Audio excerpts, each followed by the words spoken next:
ओम शांति, ओम शांति, ओम शांति। आज बाबा कह रहे मीठे बच्चे, तुम आसुरी मत पर चलने से दर बदर हो गए हो। दर बदर की ठोकरें खा रहे हैं, बोलते हैं ना, दर दर की ठोकरें खाना। तो वही बाबा कह रहा है कि तुम आसुरी चलन जो हो गया हमारा, उसके कारण ही हम दर बदर भटक रहे हैं। अब ईश्वरीय मत पर चलो तो सुख धाम चले जाओ। जो दर बदर भटकना क्या होता है? मतलब कभी साधु सन्यासियों के पास, कभी तीर्थ स्थानों पर, कभी इस मंदिर में, कभी उस मंदिर में, ये दर बदर भिखारी बने हुए हैं। तो अभी हम सोचे कि हम क्या बन रहे हैं, अधिकारी या भिखारी? अधिकारी बन रहे हैं। तो भिखारी अगर बन रहे हैं तो वो भी देख ले कि हम क्या बन रहे हैं, भिखारी के लाइन में लग रहे हैं। तो बाबा कहते हैं दर बदर हो गए हो, अब ईश्वरीय मत पर चलो तो सुख धाम चले जाओगे। तो सुख धाम जाने के लिए भिखारीपना से यानी दर बदर से भटकने से मुक्त हो जाना है। प्रश्न है, बच्चों को बाप से कौन सी उम्मीद रखनी है और कौन सी नहीं रखनी है? दोनों बात बता रहा, कौन सी उम्मीद रखनी है और कौन सी नहीं रखनी है।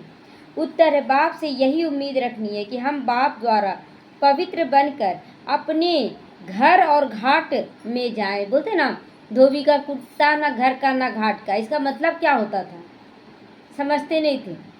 तो आज बाबा क्लियर करा, घर माना परम धाम और घाट माना सुख धाम, राजधानी। तो तुम पवित्र बनने से तुम घर भी जाओगे और घाट भी जाओगे, है ना, दोनों जाएंगे। बाबा कहते, बच्चे मेरे से ये उम्मीद नहीं रखो कि फलाना बीमार है आशीर्वाद मिल जाए। बहुत बोलते हैं ना कि मेरे परिवार में ये सीरियस है तो इसके लिए योग लगा दो, ये बीमार है इसके लिए योग लगा दो। बाबा इसके लिए सख्त मनाही करता है। जो ज्ञान में है उसके लिए हम लोग योग कर रहे हैं, सकाश दे रहे हैं, चलो वो तो खुद भी कर रहा है। और जो ज्ञान में नहीं है ना, वो बीमार बहुत ज़्यादा पड़ गया, आप घर वाले हैं, आप सकाश दीजिए। लेकिन अगर वो ठीक हो गया आपके सकाश से, फिर नॉनवेज खाना शुरू कर दिया, फिर पाप करना शुरू कर दिया, इसका बोझ किस पे चढ़ेगा? तो हमें बीमारी से मुक्ति देने के लिए सकाश देना है कि उसके पूरे संस्कारों से मुक्ति देने के लिए सकाश देना है? हाँ, संस्कारों से मुक्ति ना, हाँ, संस्कारों से मुक्ति देने का सकाश देना, ना कि बीमारी से मुक्ति। वो बार बार बीमार हो जाएगा क्योंकि उसका संस्कार खराब है। तो इसीलिए बाबा कहता है ये सब उम्मीद हमसे मत रखो, आशीर्वाद कर दो। यहाँ पर कृपा व आशीर्वाद की बात ही नहीं है। यहाँ पर आने पर कृपा या आशीर्वाद नहीं मांगनी है। मैं तो आत्मा हूँ, तुम आत्मा बच्चों को पति से पावन बनाने आया हूँ।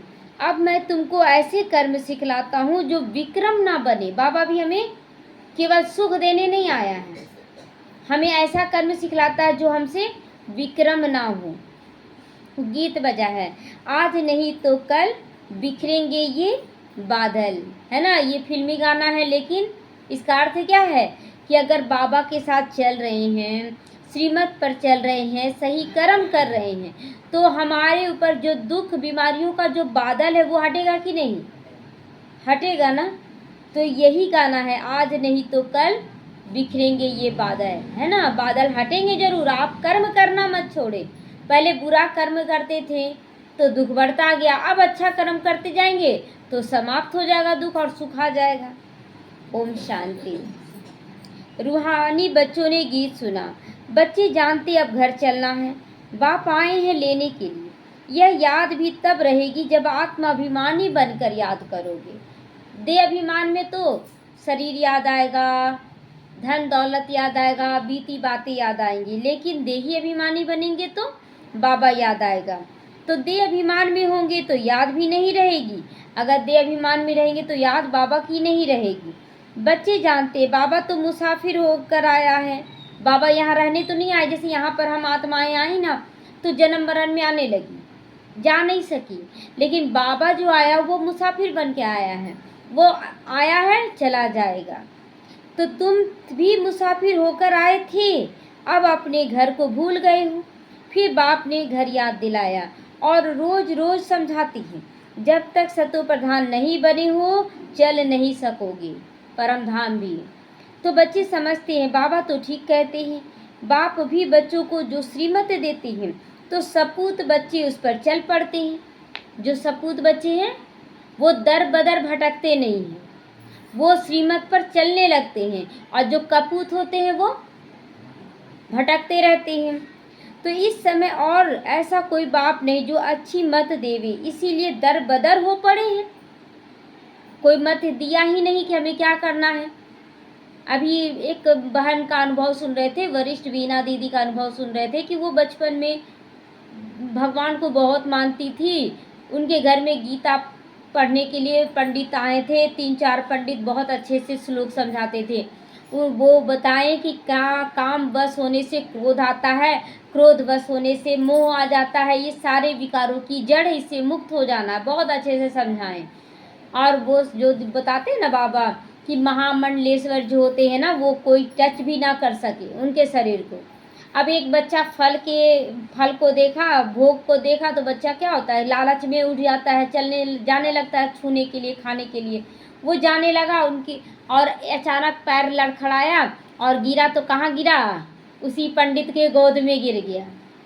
और वो पंडित इतना गुस्साया कि घंटी लिया उसके माथे पे मार दिया, अब मार दिया तो माथा फट गया। अब वो जो बीना दीदी थी उसी समय उनको लगने लगा कि इतना गुस्सा, अभी तो बता रहे थे कि गुस्सा नहीं करना है, और अभी इतना गुस्सा कि मार दिए, हमको नहीं खाना है। ना वो भोग खाई, ना वो पंडित को पैर छुई, ना वो गीता पाठ की, कुछ नहीं। बोली कि नहीं ऐसा हमको कुछ नहीं। प्रैक्टिकल क्यों नहीं, मतलब बोली कि हम उससे नफरत नहीं कर रहे पंडित से, कि चलो विकार तो आ जाएगा, लेकिन लोग पढ़ फिर क्यों रहे, जब धारण नहीं कर रहे तो पढ़ क्यों रहे हैं, है ना। तो बाबा कहते हैं कि इतना ज्ञान सुनने के बाद भी बच्चे अगर भिखारी बने तो ज्ञान क्यों सुन रहे हैं, दर बदर की ठोकरें क्यों खा रहे हैं। बाबा कहते हैं श्रीमत देने वाला एक बाप है, उस मत पर कोई बच्चे नहीं चलते हैं। वंडर लगता है ना, बाबा को भी आश्चर्य लगता है कि भगवान आ चुका है, भगवान मिल चुका है, और हम पत्थरों की पूजा करने के लिए फिर भी भटक रहे हैं। तो लौकिक बाप की मत पर चल पड़ते हैं, वह है आसुरी मत। यह तो ड्रामा है ना, परंतु बच्चों को समझाते तुमने आसुरी मत पर चल इस गति को पा लिया है। अब तक जो दुख आया हमारे जीवन में, दुख बीमारी अशांति आई, क्यों आया, क्योंकि हम आसुरी मत पर चले। अब जाके भगवान मिला है, श्रीमत मिल रहा है, फिर ये भटकना क्यों। तो अब ईश्वरीय मत पर चलने से तुम सुखधाम में चले जाओगे। वह है हद बेहद का वर्षा। रोज समझाते हैं तो बच्चों को कितना खुशी होनी चाहिए। सबको यहाँ तो नहीं बिठा सकते हैं, घर में रहकर याद करना है। अभी पाठ पूरा होने को है, अब वापस घर चलना है। मनुष्य कितना भूल गए हैं, कहा जाता है यह तो न घर को ही भूल गए हैं, यह तो अपने घर घाट को भूल गए हैं।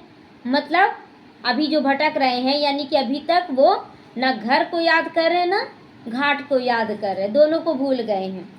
अब बाप कहते हैं घर को भी याद करो और अपनी राजधानी यानी घाट को भी याद करो।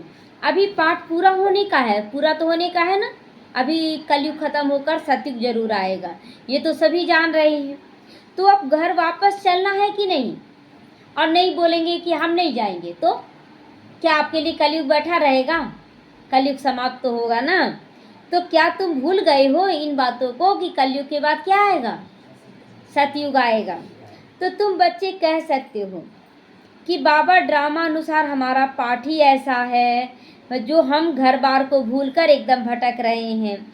भारतवासी ही अपने श्रेष्ठ धर्म कर्म को भूलकर दैवी धर्म भ्रष्ट और दैवी कर्म भ्रष्ट हो पड़े हैं ना। देने का संस्कार तो है नहीं, भटकने का संस्कार सबके अंदर आ गया है ना। भटक रहे थे, कभी इस साधु के पास, कभी इस महात्मा के पास, तो भटक रहे थे।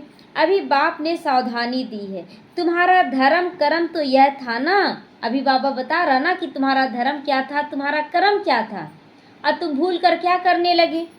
वहाँ तुम जो कर्म करते हो वह अकर्म होता है सतयुग में, कर्म अकर्म और विक्रम की गति बाप ने ही तुम्हें समझाई है। कर्म अकर्म और विक्रम, विक्रम मतलब केवल खराब कर्म विक्रम होता है। और बोलते हैं ना कि कोई ज्ञान ही नहीं है और बस कर रहे हैं खराब कर्म। और अकर्म मतलब अच्छा कर्म कर रहे हैं लेकिन उसका ज्ञान नहीं है, उसमें भी विकर्म में भी ज्ञान नहीं है और अकर्म में भी ज्ञान नहीं है। लेकिन अकर्म में दुख देने और लेने का संस्कार नहीं है और विक्रम में दुख लेने और देने का संस्कार आ जाता है।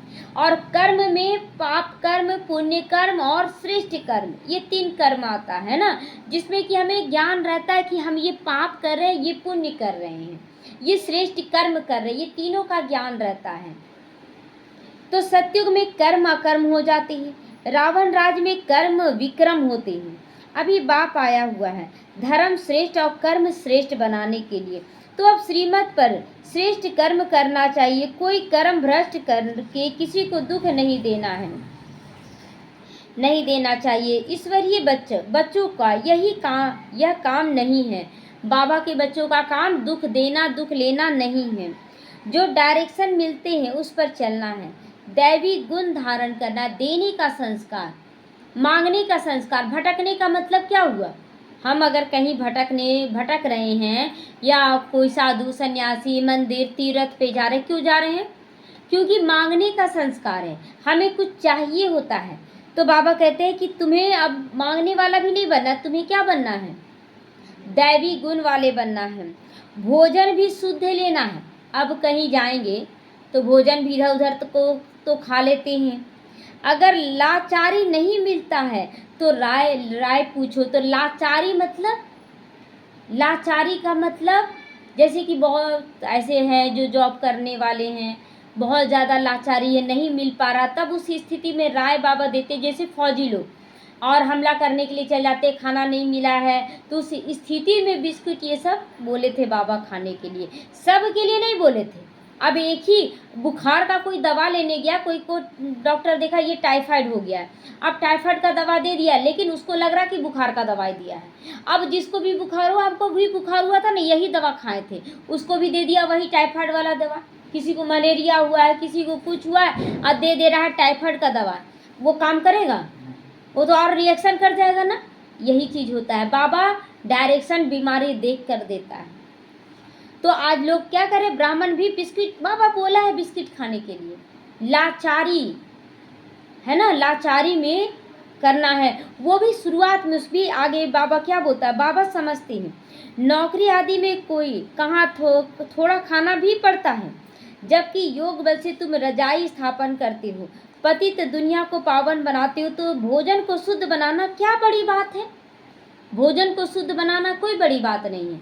जैसे कि शुरुआत में हम भी थे, तो जब ज्ञान में चल रहे थे स्टार्टिंग में, तो गए थे कहीं शादी में, और शादी में आइडिया नहीं था कि हम कैसे खाना खाएंगे या ले कर क्या जाना चाहिए, कैसे, कोई आइडिया नहीं था। बस चलो ठीक है हम रह लेंगे। 1 दिन रहे, 2 दिन रहे, तीसरा दिन मतलब अंदर से तो चक्कर देने लगा, नहीं खाए।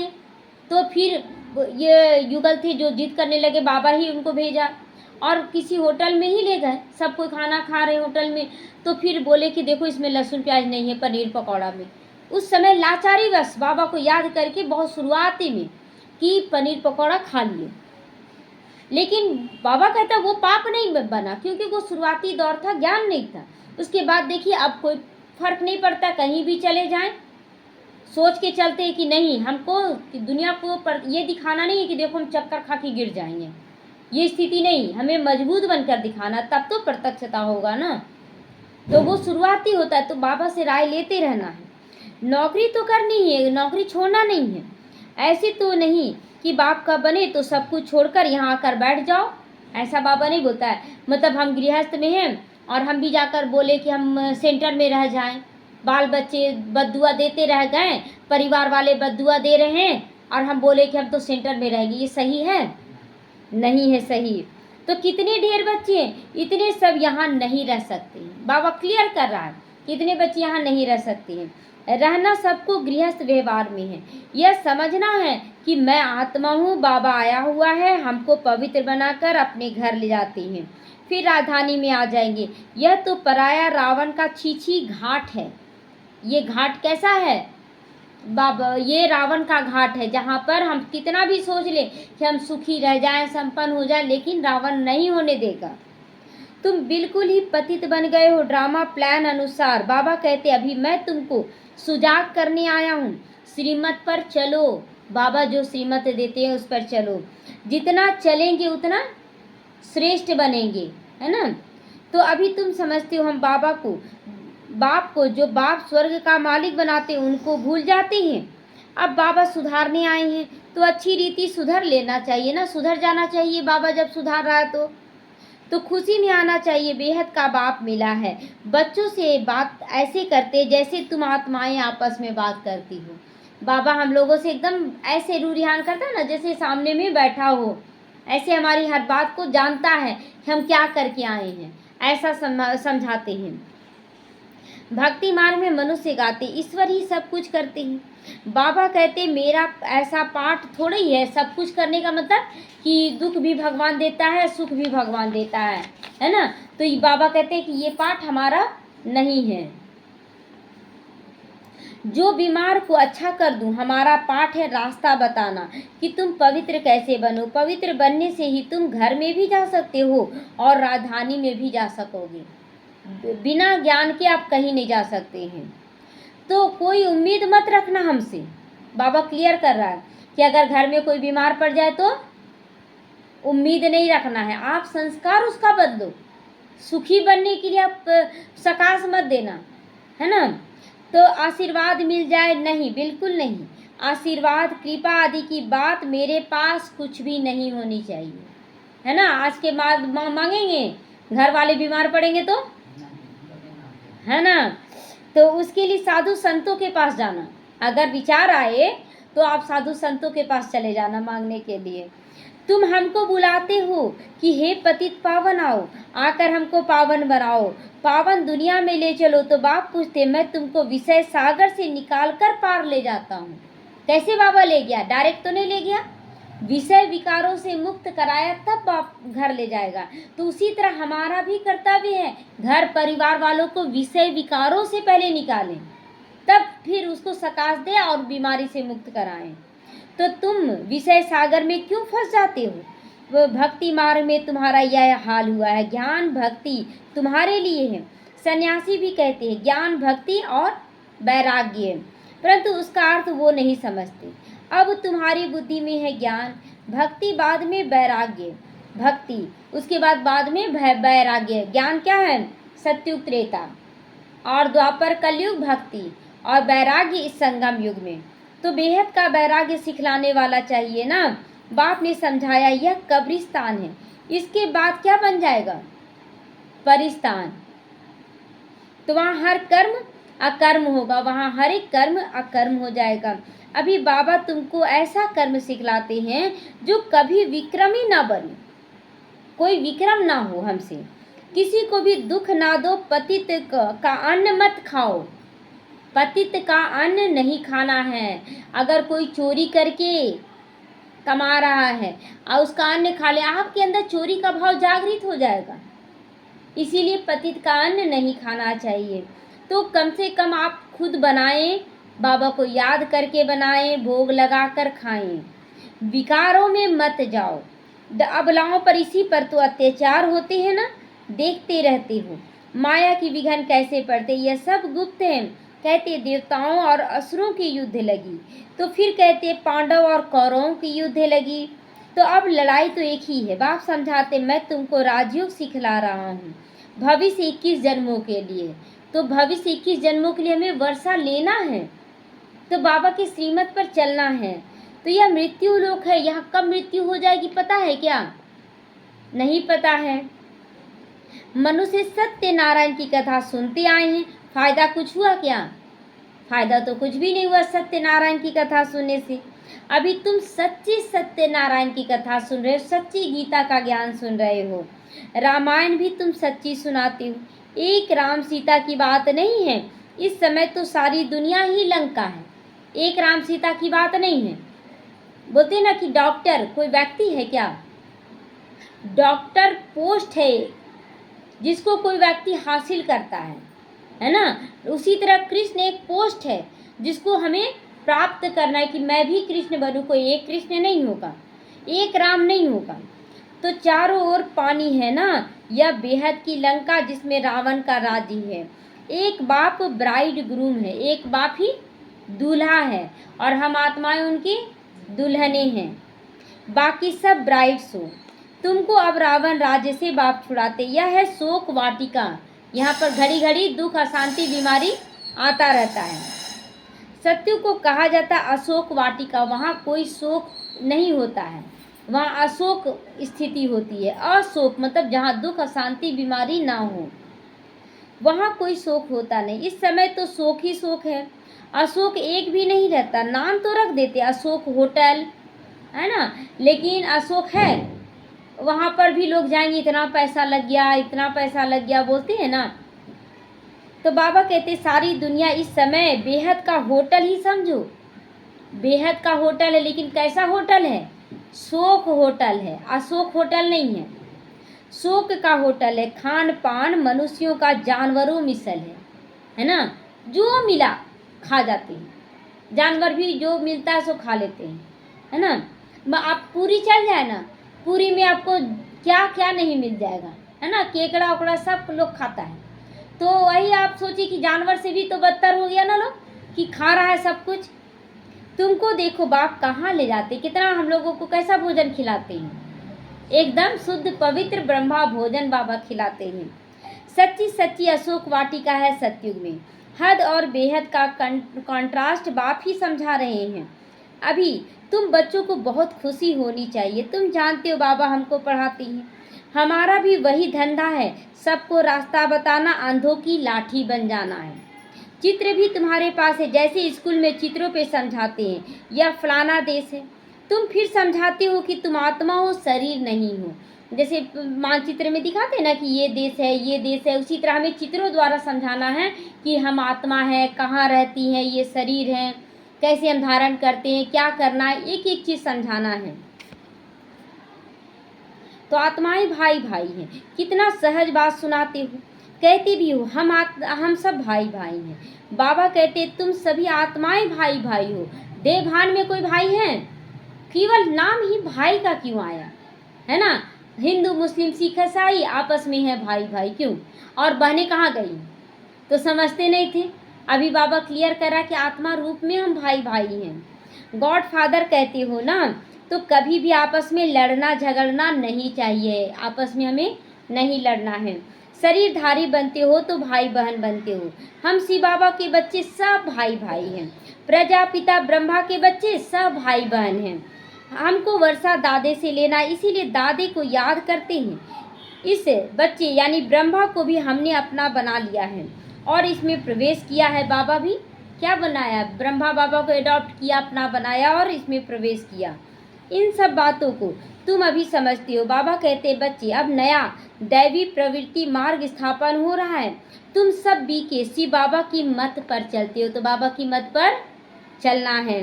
ब्रह्मा भी उनकी मत पर चलते। बाबा कहते अपने को आत्मा समझ, बाप को याद करो और सभी संबंधों को हल्का करते चले जाओ।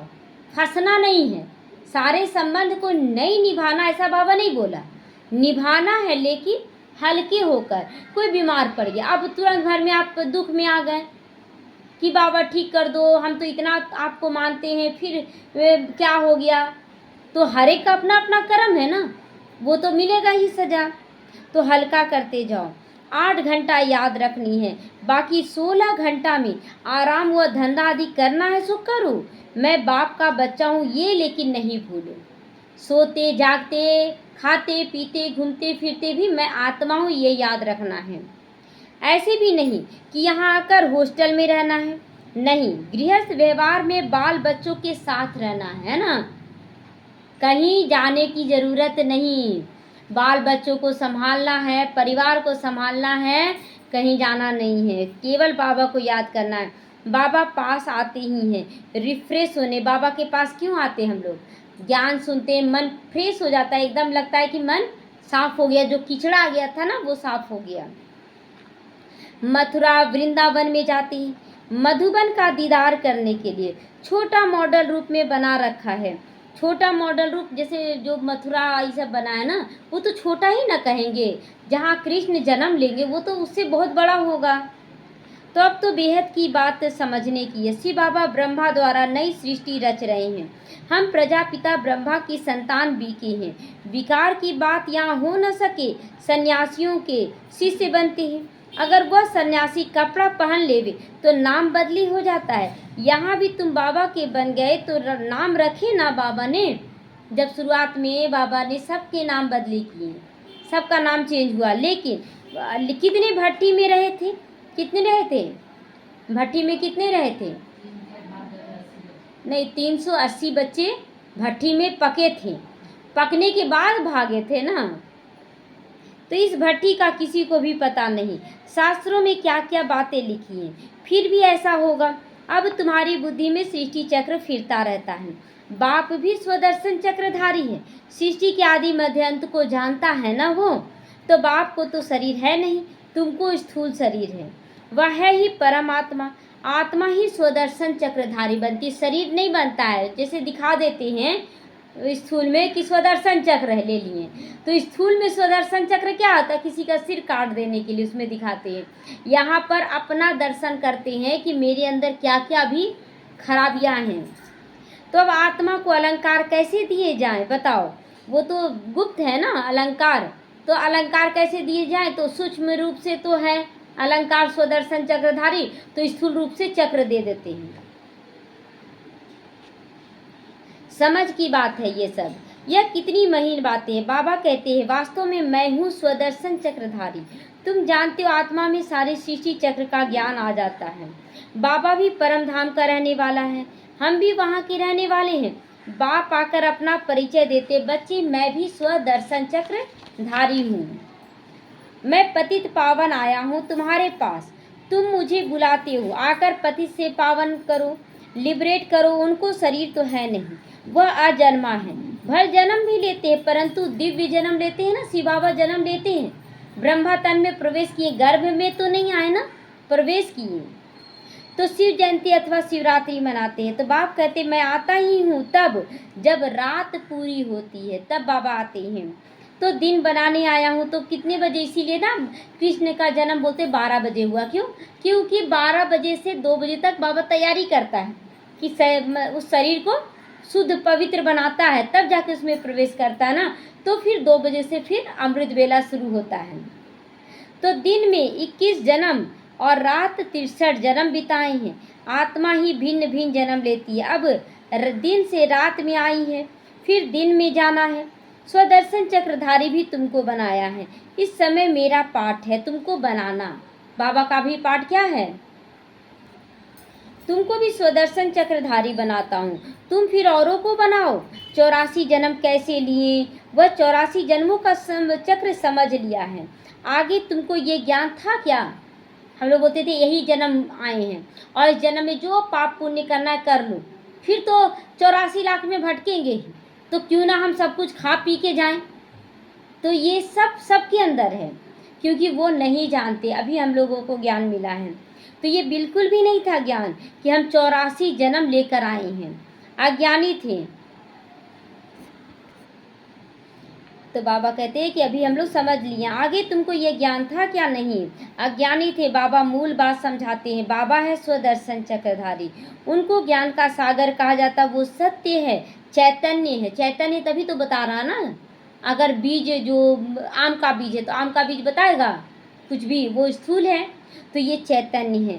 तुम बच्चों को वर्षा दे रहे। बाबा बच्चों को समझाते हैं आपस में लड़ो झगड़ो मत, लून पानी मत बनो, सदा हर्षित रहना है और सबको बाप का परिचय देना है।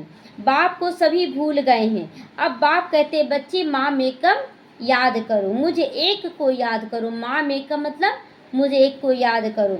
निराकार भगवानुवाद, निराकारी आत्माओं के प्रति। असुल तुम निराकारी हो फिर साकारी बनते हो, है ना। हम आत्मा हैं और इस शरीर में आते हैं, फिर इस शरीर को छोड़कर चले जाते हैं जब समय पूरा हो जाता है। तो साकार बिगर आत्मा कुछ कर ही नहीं सकती। आत्मा शरीर से निकल जाती है, चुरपुर हो नहीं सकता। मुर्दा शरीर हिलता है क्या? नहीं। तो आत्मा फौरन जाकर फिर दूसरा शरीर में जाकर पाठ बजाती है। इन बातों को अच्छी रीति समझो, अंदर घोटते रहो। हम आत्मा बाबा से वर्षा लेते, वर्षा मिलता है सतयुग का, है ना, सतयुग का वर्षा। कलयुग का वर्षा लेकर क्या करेंगे? कलयुग में आज बादशाही मिल गया और कल बाढ़ आ गया, भूकंप आ गया, खत्म हो गया, विश्व युद्ध लग गया, बम फेंक दिया, खत्म हो गया। लेना है क्या कलयुग का बादशाही? नहीं लेना है। तो जरूर बाप ने ही भारत को वर्षा दिया होगा। कब वर्षा दिया, क्या हुआ, यह मनुष्यों को पता नहीं। अभी बाप सब कुछ बताते हैं। तुम बच्चों को भी स्वदर्शन चक्रधारी बनाया, फिर 84 जन्म भोगे, अब मैं आया हूँ। कितना सहज करके समझा दिए ना सारा ज्ञान। तो बाप को याद करो और मीठे बनो, सबके साथ बहुत मीठा व्यवहार करना है। एम ऑब्जेक्ट सामने खड़ी है। बाप वकीलों का भी वकील है ना। वकील जो उलट पुलट करके केस जिता देता है ना, बाबा वकीलों का भी वकील है, वो सही कर देगा। जो भी हम गलत सलत बोलकर सोचते हैं कि हम अपने आप को बचा लें, बचने नहीं देगा। धर्मराज है वकील, तो सब झगड़ों से छुड़ा देते हैं। बाबा हमें वकील बनकर, मतलब हमें ज्ञान देकर, जो झगड़ा कर रहे हैं उनसे हमें किनारा करवा दे रहा है बाबा। तुम बच्चों को आंतरिक खुशी बहुत होनी चाहिए। हम बाबा के बच्चे बने हैं। बाप ने हमको अडॉप्ट किया है वर्षा देने के लिए। यहाँ तुम आते हो वर्षा लेने। बाबा कहते बाल बच्चे आदि देखते हुए बुद्धि बाप और राजधानी की तरफ लगी रहे। कर्तव्य कोई भी छोड़ना नहीं है, हर एक कर्तव्य को पूरा करना है, लेकिन बुद्धि का योग बाप की तरफ रहे। पढ़ाई कितनी सहज है बाप, जो तुमको विश्व का मालिक बनाते तुम उनको भी भूल जाते हो। भूल जाते हैं ना बाबा को, जो दर बदर भटकने लगते हैं। तो पहले अपने को आत्मा समझो, तब परमात्मा याद आएगा। तो यह ज्ञान संगम पर ही देते बाबा, क्योंकि संगम पर ही तुमको पतित से पावन होना है। अच्छा, मीठे मीठे रूहानी ब्रह्मा मुख वंशावली ब्राह्मण कुलभूषण, यह देवताओं से भी ऊंचा कुल है। ये बहुत मीठा कुल है और बहुत ऊंचा कुल है। तुम भारत की बहुत ऊंची सेवा करते हो। अभी तुम पूज्य बन जाओगे। अब पुजारी को पूज्य, कौड़ी से हीरे जैसा बाबा बना रहा है तुम्हें। ऐसे रूहानी बच्चों के प्रति माता पिता बाप दादा का याद प्यार और गुड मॉर्निंग। रूहानी बाप की रूहानी बच्चों को नमस्ते। हम रूहानी बच्चों की रूहानी माता पिता बाप दादा को याद प्यार, गुड मॉर्निंग और नमस्ते नमस्ते। शुक्रिया बाबा, शुक्रिया। धारणा के लिए आज मुख्य सार है श्रीमत पर अब हर श्रेष्ठ कर्म करना है, किसी को भी दुख नहीं देना है, दैवी गुण धारण करना है, बाप के डायरेक्शन पर चलना है ना, अपना मन मत नहीं लागू करना। सदैव खुश रहने के लिए स्वदर्शन चक्रधारी बनना। स्वदर्शन चक्र क्या, कि मैं सतयुग में क्या थी, देवी देवता थी। त्रेता युग में भी हम राम सीता बने, द्वापर युग में भी हम पुजारी जरूर बने, लेकिन धर्म श्रेष्ठ रहा हमारा, बहुत सुखी थे वहाँ पर भी। तो इस तरह से अपना स्वदर्शन चक्र फिराना है, कभी लून पानी नहीं होना है, सबको बाप का परिचय देना है, बहुत बहुत मीठा बनना है। वरदान है मान मांगने के बजाय सबको मान देने वाले सदा निष्कामी योगी बनो। मान सम्मान मांगने के लिए बोलते ना, कोई सेवा कर रहे हैं तो बोलते ना कि हमको मान दो सम्मान दो, तो मांगने वाले नहीं बनना है। हमें सम्मान लेना कि मैं सबको मान देने वाली माननीय आत्मा हूँ, तो अपने आप मान सम्मान मिलने लगेगा, मांगना नहीं पड़ेगा। तो आपको कोई मान दे, माने व ना माने, लेकिन आप उसको मीठा भाई मीठी बहन मानते हुए सदा स्वमान में रहो, अपने मान सम्मान में रहो कि मैं मानधारी आत्मा हूँ, स्वमानधारी आत्मा हूँ। स्नेही दृष्टि से देखो, स्नेह की वृत्ति से आत्मिक मान उनको देते रहो कि आत्मा परमात्मा की संतान है, बहुत मीठा भाई है। यह मान देवे तो मैं मान दूँ, यह भी रॉयल भिखारीपन है ना। ये मान दे तो हम मान देवे, तो ये रॉयल भिखारीपना, हमको ये नहीं रखना है, हमको केवल देना है। इसमें निष्कामी योगी बनो। रूहानी स्नेह की वर्षा से दुश्मन को भी दोस्त बना दो। आपके सामने कोई पत्थर भी फेंके, आप उसे रतन दो, क्योंकि आप किसके बच्चे हो, रत्नागर बाप के बच्चे हैं ना। रत्नागर रतन दे रहा ना, हम दे रहे हैं कौड़ी और वो दे रहा है रतन। स्लोगन है, विश्व का नवनिर्माण करने के लिए 2 शब्द याद रखो, निमित्त और निर्माण। मतलब निमित्त हम बने हर कर्म करने के लिए, और निर्माण जैसा कर्म मैं करूँगा मुझे देखकर और करेंगे, तो हमें करके दिखलाना है और सबको सिखाने के निमित्त बनना है। अव्यक्त इशारे, सहज योगी बनना है तो परमात्मा प्यार के अनुभवी बनो। सेवा में सफलता का मुख्य साधन है त्याग और तपस्या। सेवा में का मुख्य साधन क्या है? त्याग और तपस्या। जितना आप त्याग तपस्या करेंगे वो सेवा का साधन बनेगा। ऐसे त्यागी तपस्वी अर्थात सदा बाप की लगन में लवलीन, प्रेम के सागर में समाये हुए, ज्ञान आनंद सुख शांति के सागर में समाये हुए को ही कहेंगे तपस्वी। तपस्वी किसको कहेंगे? जो बैठकर योग तपस्या कर रहा उसको नहीं। बाबा क्लियर कर रहा है कि जो बाप के याद की लगन में मगन रहते हैं, जो सदा सुखी अनुभव करते, सुख के सागर में लहराते रहते, आनंद के सागर में लहराते हैं, सदा संतुष्ट रहते हैं, वही सच्चे तपस्वी हैं। तो ऐसे त्याग तपस्या करने वाले सच्चे सेवाधारी हैं। तो त्याग और तपस्या करने वाले ही सच्चे सेवाधारी हैं। ओम शांति।